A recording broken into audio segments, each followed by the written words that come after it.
Bismillah. Assalamualaikum warahmatullahi wabarakatuh. Alhamdulillahi rabbil alamin. Wabihi nasta'in ala umurid dunya waddin. Wa ashhadu an la ilaha illallah wahdahu la syarikalah. Wa ashhadu anna muhammadan abduhu wa rasuluh. Allahumma salli wa sallim wa barik ala nabiyyina wa habibina Muhammadin wa ala alihi wa ashabihi wa man tabi'ahum bi ihsanin ila yaumiddin. Amma ba'd, fa ya ayyuhal ikhwah al-kiram rahimani Allahu wa iyyakum. Alhamdulillah, segala puji bagi Allah Subhanahu wa taala, yang mana pada kesempatan pagi hari ini di Madinah dan siang hari di Indonesia, kembali kita bisa berjumpa di majelis kita ini dalam rangka mengkaji pembahasan tentang ilmu Al-Faraid dengan membaca kitab Al-Fawaid fi Tashili Masailil Faraid li Syekhina Faiz bin Ahmad Al-Ghamidi hafizahullahu ta'ala. Kita memasuki pelajaran yang keenam, yang insya Allah membahas tentang rukun, syarat, sebab, dan penghalang-penghalang warisan. Nah, seperti biasa, ya, Ana menawarkan di awal pelajaran bagi yang ingin menyetorkan hafalan berkaitan tentang al-warisun minar rijal wal warisat minan nisa. Ana persilahkan. Baik, sepertinya tidak ada. Kita langsung lanjut saja. Baik, pembahasan pertama kita adalah tentang arkanul irs, ya, rukun-rukun warisan, yang mana tidaklah terjadi pewarisan kecuali terpenuhinya rukun-rukun, ya, ini. Yang pertama adalah yang disebut dengan al-waris, ya, atau ahli waris, yaitu al-hayy, orang yang hidup, ya, setelah meninggalnya. Yang kedua yaitu al-muwarris, yaitu al-mayyit, orang yang meninggalkan harta. Jadi al-waris itu disebut dengan ahli waris, berarti orang yang hidup setelah meninggalnya al-muwarris. Adapun yang dimaksud dengan al-muwarris adalah al-mayyit, yang meninggalkan harta. Dan rukun yang ketiga adalah yang disebut dengan al-maurus atau at-tarikah, yaitu harta peninggalan.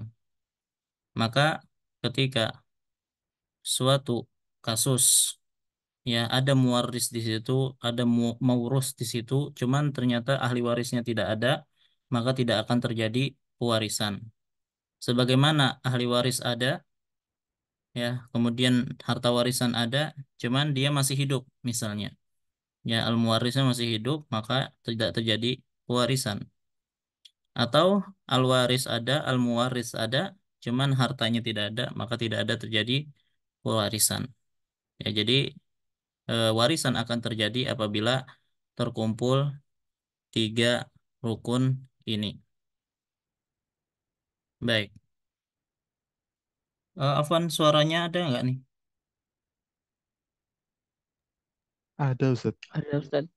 Baik, berarti yang error ini ada yang mencet tadi.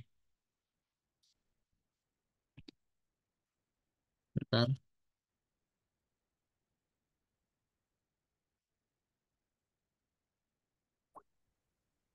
Baik. Nah, ini yang berkaitan tentang apa, rukun-rukun warisan. Nah, Ana harapkan antum juga hafalkan, karena kita pribadi dahulu pas belajar juga harus menghafalkan rukun-rukun warisan, ya. Al-waris, al-muwaris, dan al-maurus. Baik. Baik, berkaitan tentang al-maurus, ya, atau harta peninggalan. kita perlu bedakan ya harta atau perpindahan harta dari orang tua ke anak itu ada tiga model. Ada yang disebut dengan nafkah. Nafkah yaitu kewajiban orang tua kepada anaknya dan besarannya itu sesuai kebutuhan. Ya, jadi tergantung kebutuhan sang anak, maka wajib bagi orang tua untuk memberikannya. Dan nafkah itu tidak mengurangi jatah warisan. Ya, gambarannya begini, kalau ternyata salah seorang anak ada yang sakit, yang mana dia membutuhkan banyak biaya, ya, taruhlah orang tuanya punya tiga anak, ya, dan punya tiga petak sawah misalnya. Baik, karena ingin mengobati anaknya yang sakit ini, akhirnya orang tua terpaksa menjual satu petak sawah. Ya, kemudian orang tuanya meninggal. Tersisalah tiga anak ini, ya, dan tersisa dua petak sawah. Maka dua petak sawah ini tetap dibagi tiga nanti, ya, karena nafkah itu tidak mengurangi jatah warisan. Maka tidak berhak bagi kakak-kakaknya atau saudaranya mengatakan, oh kamu sudah ya mendapatkan jatahmu yaitu ketika mengobati sakitmu katanya. Jadi kamu tidak berhak lagi mendapatkan warisan. Maka itu tidak benar karena status pemberian orang tua ketika mengobati anaknya itu termasuk nafkah yang mana nafkah tersebut tidak mengurangi bagian warisan. Ya, dan ini sering terjadi karena ketidakpahaman. Baik, jenis yang kedua adalah hibah dan hadiah. Ya, hibah dan hadiah ini pemberian di luar kebutuhan dan harus sama bagian untuk setiap anak. Artinya kalau salah satu anak diberi hadiah atau hibah, maka yang lain juga harus diberi hibah, ya. Dan ini harus diberikan ketika orang tua masih hidup dan dalam keadaan sehat. Artinya bukan diberikan ketika orang tua sudah meninggal, karena jatuhnya nanti wasiat, ya. Begitu juga harus dalam keadaan sehat, karena kalau diserahkan ketika sakit menjelang kematian, juga para ulama sepakat itu dihukumi sebagai wasiat, dan wasiat tidak boleh untuk ahli waris. Baik, adapun yang ketiga barulah warisan. Nah, warisan ini ya dibagikan setelah orang tua meninggal sesuai dengan aturan yang Allah tentukan di dalam Al-Quran. Nah, inilah yang kita bahas dalam pelajaran kita. Baik, kemudian ada istilah harta gono gini, ya, yaitu harta atau al-mal al-mushtarak. Jadi yang dimaksud dengan harta gono gini itu adalah ketika misalnya ada suami istri, suami bekerja, istri juga bekerja, ya. Lalu ternyata harta mereka mereka gabungkan, akhirnya membuat sebuah rumah misalnya. Maka rumah ini disebut harta gonogini. Kenapa? Karena rumah tersebut berasal dari harta dari kedua suami istri ini. Itu yang dimaksud dengan harta gonogini yang benar atau al-mal al-mushtarak. Baik, berbeda dengan harta gonogini yang dipahami ya sebagian orang atau yang mungkin diberlakukan dalam pengadilan kita, yang mana ketika seorang suami meninggal, otomatis sang istri diberikan 50% dari harta sang suami. Ya, padahal sang istri tidak memiliki andil sama sekali dalam mewujudkan harta suaminya. Maka ini bukan harta gonogini namanya. Baik, taruhlah kalau ada harta yang musyarak, ya, sebuah rumah ternyata itu dibangun oleh suami dan istri, maka harta tersebut tidak hanya hartanya suami, tapi harta istri juga ada. Maka ketika sang suami meninggal, ya, maka sebelum dibagikan warisannya, harta gonogini ini harus dipisah dulu. Ya, berapa persen punya istri, berapa persen untuk suami. Nah, yang persenan yang punya suami itulah harta warisan, gitu ya. Maka harta gonogini adalah harta gabungan antara dua orang atau lebih yang masing-masing memiliki andil dalam mewujudkan harta tersebut. Maka bagaimana cara membagikannya? Misal suami istri bekerja dan hasil kerja mereka digunakan untuk membangun rumah. Maka bagaimana pembagian harta tersebut apabila salah satu keduanya meninggal? Harta tersebut harus dipisahkan terlebih dahulu sesuai porsi masing-masing dan porsi yang meninggal itulah yang menjadi harta warisan. Jadi harus dipisah dulu. Ya, baik. Yang biasa menjadi pertanyaan itu bagaimana kalau ternyata suami istri ini tidak tahu berapa persenan masing-masing ketika membuat rumah itu karena mereka tidak pernah menghitung, kan begitu ya. Maka dalam hal ini ya, maka mereka perkirakan ya, misalnya walaupun dengan perhitungan kasar ya, dan suami istrinya lebih tahu ya. Misalnya kata istri, oh kalau diperhitungkan secara kasar bagian aku ketika membangun rumah ini kurang lebih 40%. Sementara suami saya 60% atau saya 30, suami 70. Maka kalau ada sudah perkiraan secara kasar seperti itu tidak mengapa itu yang dijadikan patokan. Jadi dipisah 30% untuk istri, 70% inilah yang menjadi harta warisan. Kalau tidak juga, artinya tidak bisa diperhitungkan berapa bagian masing-masing, ya, maka bisa diselesaikan dengan cara damai. Ya, akhirnya para ahli waris bersepakat bahwasanya, oh ayah kami dahulu sudah diperhitungkan sepakat eh, bahwasanya bagian sang ayah misalnya 40%, bagian ibu 60%. Ya, walaupun mereka tidak punya hitungan, cuman disepakati seperti itu. Ini disebut dengan asul. Ya, jadi ahli waris sendiri yang menentukan berapa bagian mayit atau harta warisan, berapa yang bukan harta warisan. Ya. Dan ternyata kalau tidak bisa juga ditentukan, ya, maka wallahu alam tidak ada cara lain ya kecuali ke pengadilan karena ini kan sengketa. Dan biasanya pengadilan kita, pengadilan agama itu memutuskan bahwasanya kalau sudah seperti ini tidak tahu berapa bagian masing-masing itu 50-50 akhirnya dibagi dua. Maka 50% lah yang menjadi harta warisan. Baik. Jadi sekali lagi untuk harta gono gini pertama dipisah kalau memang sudah tahu berapa bagian masing-masing. Kalau tidak tahu, maka boleh dihitung secara hitungan kasar.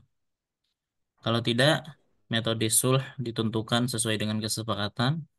Ya, kalau tidak bisa juga baru 50-50 sesuai dengan keputusan pengadilan. Wallahu a'lam. Baik. Hmm. Kemudian ada harta yang muncul setelah kematian. Ya, apakah itu statusnya sebagai harta warisan? Misal, uang pensiunan. Ya, seorang meninggal ternyata dapat uang pensiunan. Maka uang pensiunan itu ada dua macam.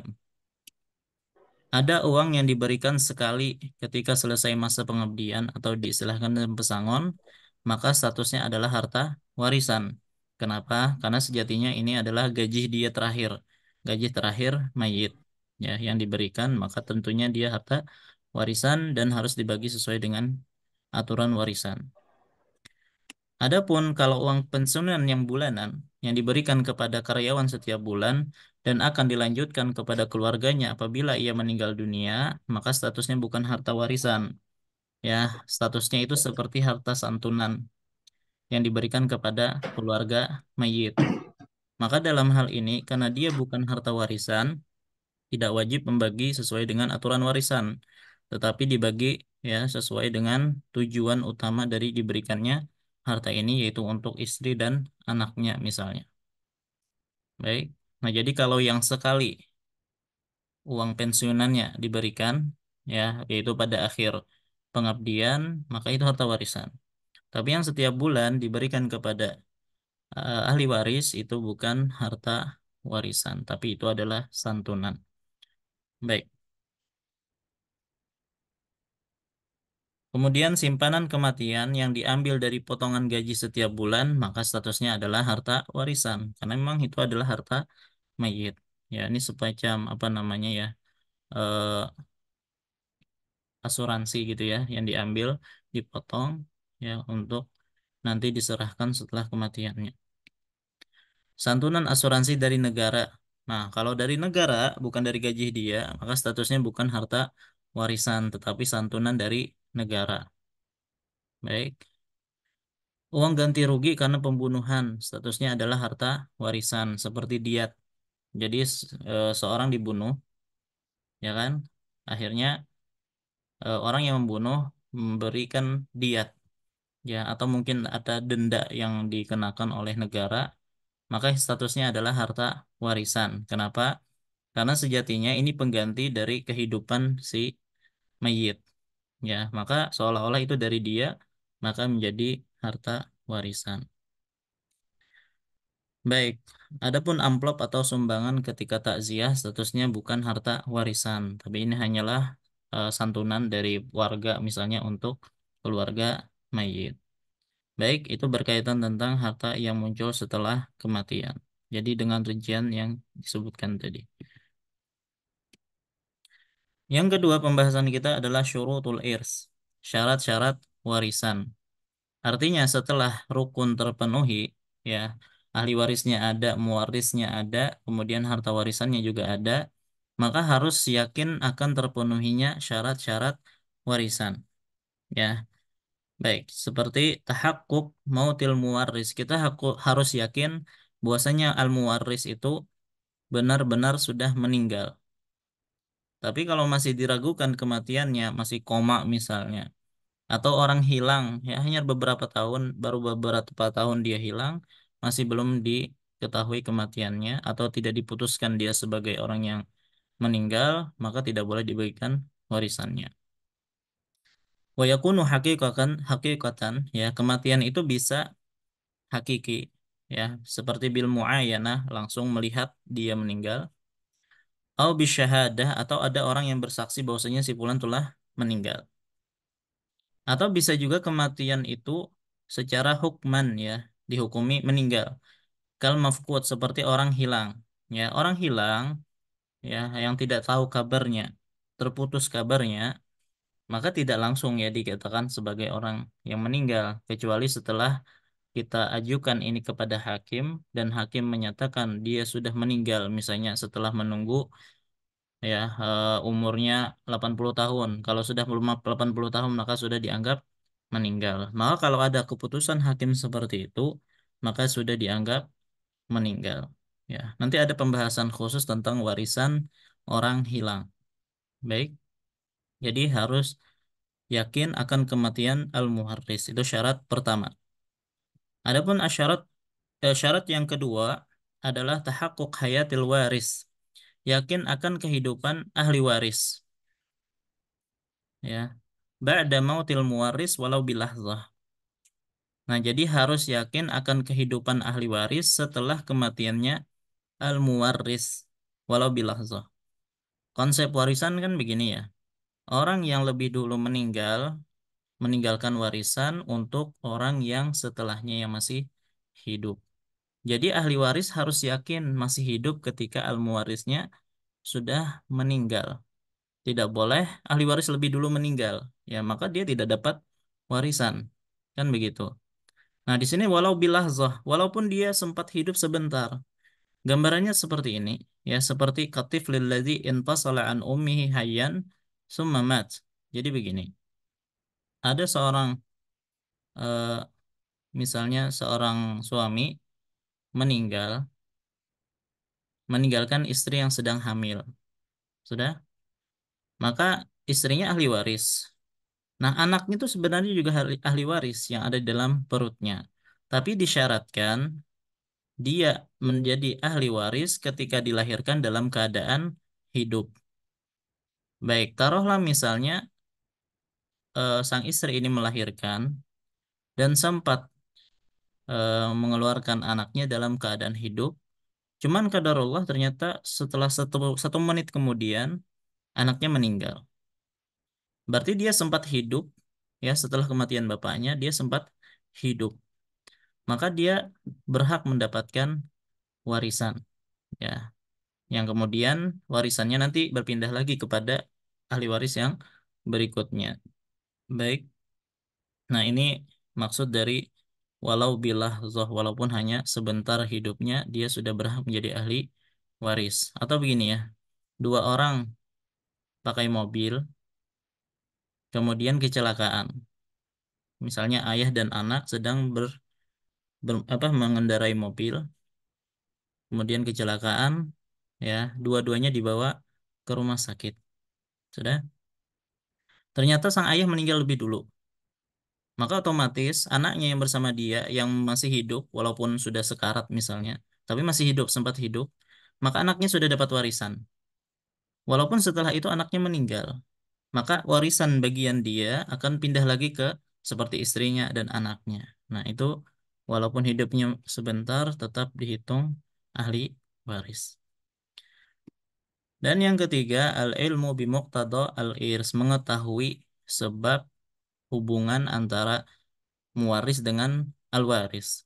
Ya, apakah dia ahli waris atau bukan? Jadi tahu sebab dia mendapatkan warisan itu apa? Karena nasab kah misalnya, ada hubungan pernikahan kah misalnya, ya, ya, atau bisa jadi dia mahjub, terhalang dan seterusnya. Itu harus diketahui biar kita bisa memberikan dia warisan. Bima'rifatil waris wal mahjub, mengetahui yang mana ahli waris, yang mana mahjub, wa ma'rifatu au ma'rifati al-qarib wal ba'id minal mayyit. Ya, mengetahui kerabat yang dekat atau yang jauh dari mayit. Ya, jadi syurutul irs ada tiga: tahakkuk mautil muwaris, tahakkuk hayatil waris, al-ilmu bimuqtada al-irs. Nah, ini juga dihafal ya, yang bagian poin kuning itu aja yang dihafal. Baik, ini syarat warisan. Ada pembahasan disebutkan di sini, warisan itu sifatnya otomatis. Maksudnya apa? Ketika kita katakan warisan itu sifatnya otomatis, maka konsekuensinya adalah warisan itu tidak bisa dibatalkan.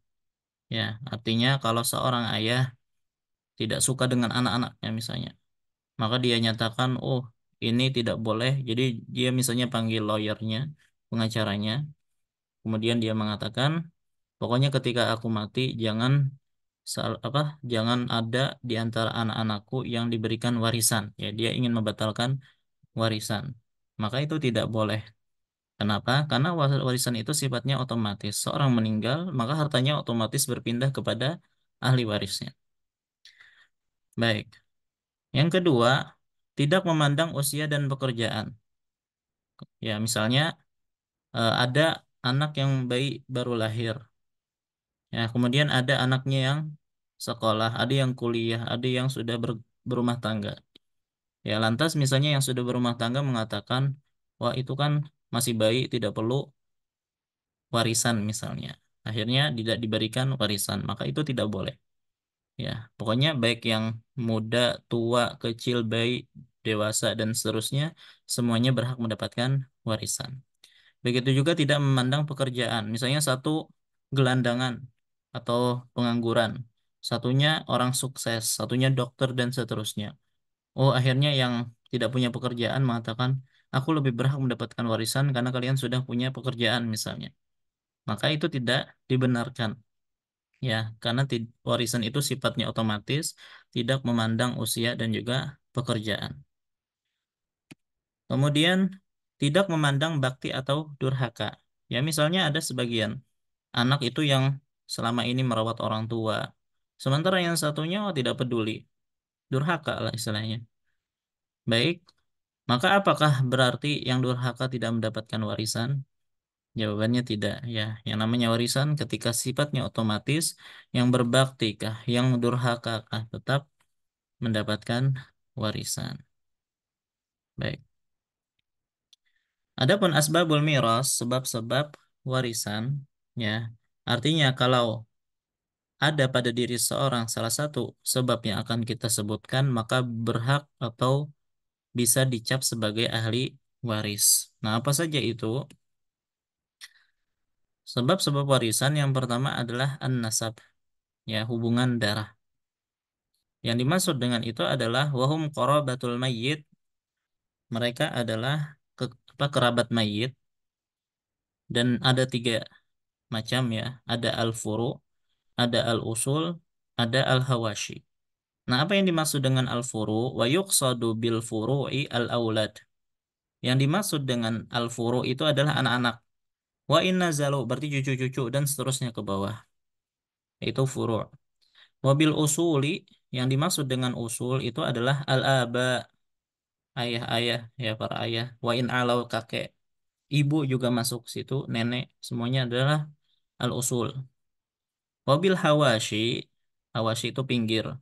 Kullu man tafarra'a minal usul, ya, cabang dari usul, berarti saudara bisa.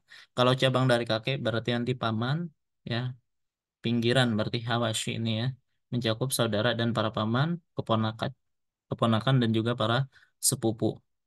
Fajami'uhum warisun, ya, dan semuanya itu merupakan ahli waris. Waman adla bihim bimahdi zukur, ya, dan terus ke bawah dengan perantaan laki-laki. Nah, pembahasan ini akan kita bahas insya Allah ketika kita menjelaskan tentang ahli waris dari kalangan laki-laki dan ahli waris dari kalangan perempuan. Kemudian sebab yang kedua adalah an-nikah. Yang dimaksud dengan nikah adalah wa huwa aqdun zaujiyun sahihun, akad nikah yang sah. Berarti kalau akad nikahnya tidak sah, batil atau fasid, ya, maka bukan sebab warisan. Wa yarisu bihi, ya, az-zauj min zaujatihi wa zaujah min zaujiha. Jadi disebabkan pernikahan ini istri mendapatkan warisan dari suami, suami mendapatkan warisan dari istri. Bimujarradil aqdi, ya, walaupun hanya sebatas akad. Artinya belum sempat berhubungan misalnya, yang jelas dinyatakan sah sebagai suami istri, maka kalau meninggal salah satunya sudah terjadi pewarisan. Walau lam yahsul dukhulun wala khalwah. Walaupun belum sempat berhubungan atau belum sempat berdua-duaan gitu ya, tetap merupakan sebab pewarisan. Dan yang ketiga adalah al-wala atau pembebasan budak, ya. Wa huwa usubatun sababuha ni'matul mu'tiki ala atiqihi, yaitu orang yang mendapatkan warisan dengan asobah sebabnya karena jasa yang diberikan oleh mu'tiq. Ingat, mu'tiq maksudnya adalah pembebas budak kepada atiqihi, budak yang dia bebasan. Ya, artinya kalau ada seorang membebaskan orang lain, ternyata budak yang dia bebaskan ini, ya, kemudian punya harta, kemudian meninggal dan tidak ada ahli waris selain orang yang membebaskan ini, maka dia berhak mendapatkan warisannya. Ya, itulah yang disebut dengan wala. Liqaulihi sallallahu alaihi wasallam, innamal wala'u liman a'taq. Sesungguhnya wala itu diberikan kepada orang yang memerdekakan. Muttafaqun alaih. Wa yarisu bihil mu'tiq dzakaran kana au unsa. Jadi mu'tiq atau mu'tiqah. Wa asabatuhu al-muta'assibuna bi anfusihim. Begitu juga asobahnya mu'tiq atau asobahnya mu'tiqah, semuanya ahli waris. Ya, minaz zukur, ya, bisanya ayahnya mu'tiq, kemudian anaknya mu'tiq, ya, kemudian saudaranya mu'tiq, itu semuanya ahli waris. Wa yustasna minan nisa mu'tiqatul mu'tiq. Ya, adapun masalah ini insyaallah kita bahas juga nanti pas kita membahas ahli waris, ya, baik dari kalangan laki-laki maupun perempuan. Kemudian wahunaka asbabun ukhra mukhtalafun fiha. Nah, jadi kalau yang tiga yang kita sebutkan ini itu adalah asbab, ya, muttafaqun alaiha, ya, muttafaqun alaiha, yang disepakati. Kemudian ada sebab-sebab yang diperselisihkan oleh para ulama. Di antaranya adalah baitul mal. Apakah baitul mal itu merupakan ahli waris? Fa'indal malikiyah yaris. Ya, di malikiyah itu mendapatkan warisan katanya. Ya, ini akan lebih jelas nanti ketika kita membahas tentang bab rod atau zawil arham. Adapun indah Syafi'iyah yaris idza kana muntaziman. Ya, kalau ada terorganisir baitul malnya, maka bisa mendapatkan warisan. Tapi wallahu alam, pendapat yang benar dalam hal ini, baitul mal itu bukan sebab warisan. Baik. Berkaitan dengan istri, istri yang dicerai, apakah dia mendapatkan warisan? Misalnya ada mayit punya istri yang dia talak. Jadi ketika meninggal, dia meninggalkan istri yang dia talak. Nah, apakah istri yang ditalak ini dapat warisan? Mau kita bagi. Istri yang ditalak ada yang talak raj'i, ya, yang masih bisa rujuk, ya berarti satu dua dan masih dalam masa iddah. Ada talak bain, ya berarti talak tiga, ya atau yang sudah keluar masa iddah. Talak raj'i, ya kalau masih dalam masa iddah maka masih dapat warisan. Tapi kalau selesai masa iddah berarti kan talak bain, walaupun bainnya adalah bain sugro, maka bukan istri lagi, maka tidak dapat warisan lagi. Adapun talak bain maksudnya adalah talak tiga, maka ketika mentalaknya dalam keadaan sehat walafiat misalnya sang suami, maka istrinya tidak dapat warisan karena otomatis istrinya bukan ahli waris. Atau dia mentalaknya dalam keadaan sakit yang mengkhawatirkan, ya artinya sudah sekarat baru kepikiran untuk mentalak istrinya. Maka dalam hal ini ada dua kemungkinan. Tidak dicurigai ada niat menghalangi istrinya dari warisan ketika mentalak. Ya, ketika misalnya istrinya sendiri yang minta ditalak, berarti bukan keinginan suami. Maka kalau tidak ada kecurigaan seperti ini, maka istri tersebut tidak dapat warisan.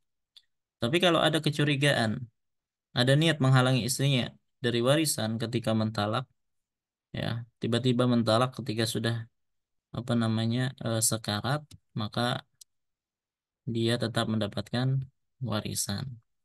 Nah, ini berkaitan tentang warisan istri yang ditalak. Baik.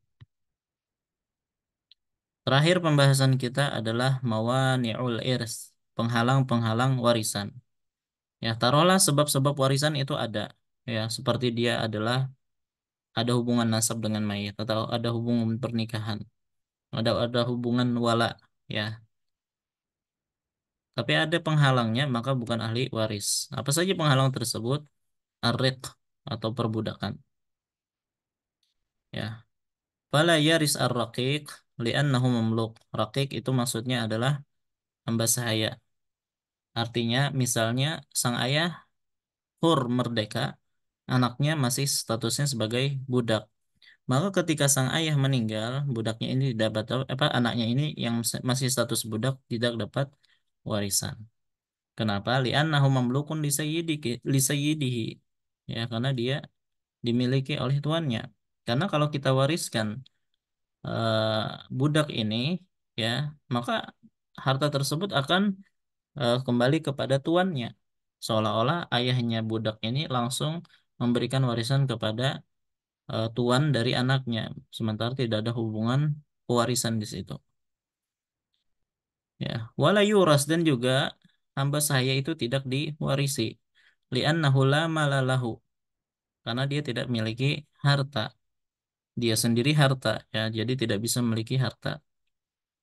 Sawan kana kinnan, ya, baik hamba sahaya itu adalah kin itu man wulida raqiqan, yang dari awal dilahirkan dalam keadaan hamba sahaya, ya, atau seluruh dirinya itu adalah budak atau hamba sahaya, itu disebut dengan kin. Au mudabbaran, mudabbar itu adalah budak yang dinyatakan oleh tuannya, apabila aku meninggal kamu bebas, itu disebut dengan mudabbar. Au mukataban, ya, atau mukatiban, ya, yaitu hamba sahaya yang ingin membeli dirinya dari tuannya, itu disebut dengan mukatab, ya. Au muba'adan, ya, atau yang sebagian dirinya hur, sebagian dirinya masih hamba sahaya. Ya, kok bisa ada hamba saya yang sebagian dirinya hur, merdeka, sebagiannya masih hamba sahaya. Ya, contohnya seperti dua orang ya bersepakat untuk membeli satu orang budak. Ya, ternyata satunya membebaskan, sementara satunya tetap ya tidak membebaskan, maka budak ini disebut dengan muba'at. Sebagiannya hur, sebagiannya masih hamba sahaya. Au mu'allaqan itquhu bisifah. Ya, yaitu yang digantungkan pembebasannya dengan kondisi tertentu. Misalnya ketika Sayyidnya mengatakan, kalau aku sembuh dari sakitku, engkau bebas, engkau merdeka. Ya, atau apabila datang bulan Ramadan, engkau merdeka. Ya, itu disebut dengan mu'allaqan itquhu bisifah. Au musa bi'itqihi, atau yang diwasiatkan untuk dibebaskan. Misalnya ada seorang yang punya budak, ya, kemudian dia menuliskan wasiat bahwasanya ketika aku mati tolong dimerdekakan si fulan, ya. Maka itu disebut dengan musa bi'itqihi. Au ummu walad. Ummu walad itu adalah budak atau hamba sahaya wanita, ya, yang digauli oleh tuannya yang akhirnya melahirkan anak, ya. Nah, ummu walad ini kalau sayyidnya itu meninggal, maka dia otomatis merdeka. Ya, ini pembahasan tentang arik, ya, atau rakik. Ya, sekarang kan sudah kita tidak dapati ar-rakik, ya, jadi tidak terlalu penting untuk mendalaminya. Baik. Kemudian al-qatl, pembunuhan.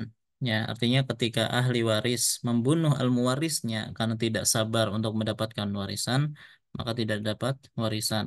Kata Nabi SAW, "Fala yaris al-qatil maqtulahu."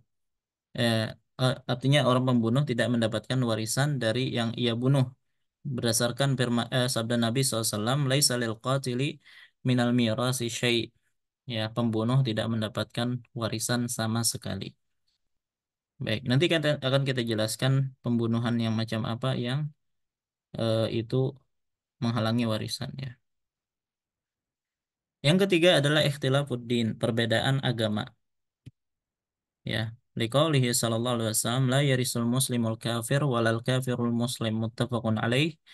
Ya, orang muslim tidak mendapatkan warisan dari al-kafir, begitu juga orang kafir tidak mendapatkan warisan dari al-muslim. Begitu juga sabda Nabi SAW, la yatawarasu ahlu milatain. Dua orang yang berbeda agama tidak saling mewarisi. Baik, artinya ketika ayah muslim, anaknya kafir. Ketika ayah meninggal, anaknya tidak mendapatkan warisan. Atau sebaliknya, anaknya meninggal, ayahnya tidak mendapatkan warisan. Baik, nah ini mawani al-irs. Man ittasafa bihadhil mawani kulliha au ba'diha fawujuduhu ka'adamihi. Barang siapa yang memiliki sifat salah satu dari sifat penghalang warisan ini, baik dia sebagai eh, apa namanya, baik dia sebagai hamba sahaya atau pembunuh, ya, atau kafir, maka wujuduhu ka'adamihi, keberadaan dia seperti tidak ada. Fala yaris wala yuras wala yahjib, maka dia tidak mendapatkan warisan, tidak juga diwarisi, dan tidak bisa menghalangi ahli waris yang lain. Amal qatil, adapun pembunuh, fa innahu yuras wala yaris. Dia diwarisi, artinya kalau pembunuh ini punya harta, dia diwarisi. Tetapi apakah dia mendapatkan warisan dari orang yang dia bunuh? Jawabannya tidak. Ya. Wa yustasna indal Hanabilah al-muba'at. Nah, dikecualikan menurut Hanabilah al-muba'at, ya, hamba sahaya yang sebagiannya hur dan sebagiannya masih hamba sahaya. Fa innahu yaris wa yuras wa yahjib. Maka dia mendapatkan warisan, diwarisi, dan menghalangi biqadri ma fihi minal hurriyah, ya, sesuai dengan kadar eh, kemerdekaan yang ada pada dirinya. Ada cara menghitungnya nanti, ya, di akhir-akhir kitab. Begitu juga dikecualikan menurut Hanabilah al-kafir idza aslama qabla taqsimi tarikah. Ya, orang kafir yang masuk Islam sebelum dibaginya warisan, ya, targhiban lahu bil Islam, untuk memotivasi dia bisa masuk Islam. Artinya ketika ayahnya meninggal dia masih kafir, tapi harta warisannya belum dibagi. Maka menurut Hanabilah kalau orang kafir ini masuk Islam, maka dia berhak mendapatkan warisan. Ya, sebagai motivasi bagi dia untuk masuk Islam. Walaupun jumhur ulama menyatakan tetap tidak dapat warisan. Begitu juga wa kadzalikal mu'tiq al-muslim, orang yang membebaskan eh, budak, ya, dan dia muslim, fa innahu yarisu atiqahu al-kafir, dan maka dia mendapatkan warisan dari hamba sahaya yang dia bebaskan walaupun dia kafir, bisa babi itqihi lahu, karena dia membebaskan budak tersebut. Ya, jadi inilah mawani al-irs, ar-riq, awil qatl, ikhtilafu ad-din. Ini juga dihafalkan ya. Pokoknya poin-poin yang warna kuning itu yang dihafalkan. Baik. Nah, tadi ada pembunuhan al-qatl. Kita tahu bahwasanya pembunuhan atau pembunuhan itu ada tiga macam. Ada al-qatlul amd, ya, pembunuhan sengaja, ya, menggunakan alat yang bisa membunuh dan memang tujuan utamanya membunuh, ya, seseorang gitu ya, maka dia tidak mendapatkan warisan, ya, termasuk penghalang warisan. Ada pembunuhan yang mirip sengaja, artinya dia tidak memiliki niat untuk membunuh dan dia juga menggunakan benda yang biasanya itu tidak membunuh, tapi qadarullah ternyata dia meninggal misalnya setelah dipakai alat tersebut. Maka ini juga penghalang warisan. Nah, adapun yang ketiga adalah pembunuhan al-khata, ya, al-qatlu al-khata, yang tidak sengaja. Maka terjadi khilaf di kalangan para ulama berkaitan pembunuhan tidak sengaja. Ya, maka wallah alam ada yang mengatakan itu merupakan penghalang warisan, ada juga yang mengatakan tidak. Ya, Ana sempat apa namanya agak bingung dalam pembahasan ini karena dalil-dalil mereka sama-sama kuat, tapi wallahu alam ana lebih condong pada pendapat yang mengatakan dia bukan penghalang warisan. Hanya saja kita harus benar-benar bisa memastikan kalau pembunuhannya itu tidak sengaja. Karena bisa jadi orang sengaja membunuh, akhirnya dia mengaku ya pembunuhannya tidak sengaja. Ya. Tapi kalau misalnya sudah ada bukti-bukti yang menunjukkan dia tidak sengaja membunuhnya, maka hukum asalnya dia tetap mendapatkan warisan. Ya, karena Allah Subhanahu wa taala berfirman, "Rabbana la tu'akhidna in nasina au akhtana." Wahai Rabb kami, janganlah engkau hukum kami ketika kami lupa atau kami salah. Ya, di antaranya adalah pembunuhan tidak sengaja. Ya, maka di sini bisa diartikan diangkatnya dosa dan juga diangkatnya sebagai penghalang warisan, artinya bukan penghalang warisan. Ini sebagian ya para ulama merajihkan ya ini tetap mendapatkan warisan sebagaimana pendapat Syekh Al-Utsaimin rahimahullahu taala. Baik. Maka dengan ini selesailah pembahasan kita ya berkaitan tentang rukun-rukun, syarat-syarat, sebab-sebab serta penghalang-penghalang warisan. Baik, sampai di sini kalau ada yang ditanyakan, Anda persilahkan.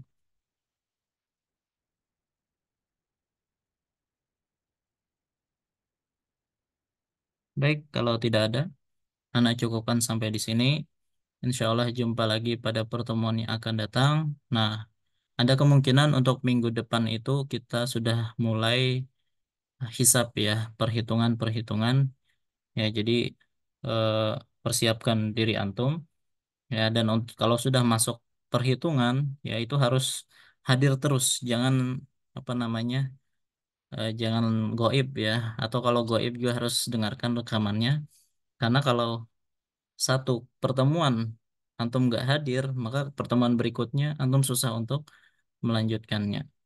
Ya, baik ini yang bisa Anda sampaikan. Salah khilaf mohon maaf. Wassalamualaikum warahmatullahi wabarakatuh. Subhanakallahumma bihamdika. Asyhadu an la ilaha illa anta astaghfiruka wa atubu ilaik. Assalamualaikum warahmatullahi wabarakatuh. Waalaikumsalam warahmatullahi wabarakatuh.